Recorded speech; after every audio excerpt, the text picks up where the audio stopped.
pagsisisi.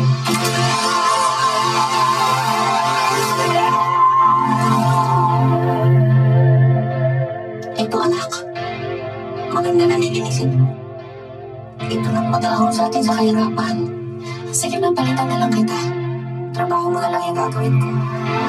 Anong ginagawa ng pangmalang mula, James? Promise, titira tayo sa mga matataas na building yan.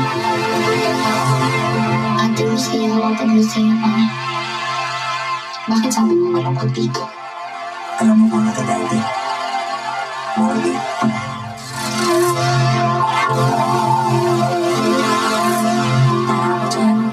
Delikado dyan din. Tumpong bahay na to. Parang naisip siya. Parang kilala niya ako. Sisip-sipin nila ang ulam mo. Ate, may tao dito. Asan? Ay, mga tao dito. Dahil ito kung anong tungkol sa atin. Naunahan niya na tayo mag-isip. Nagawa nila mga ulat sa mga kasinungaling kayo. Huwag na namin. Alam sa niyo ang patay na mo.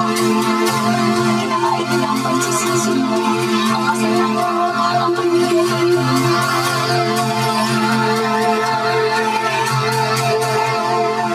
Di ka daw makakalabas.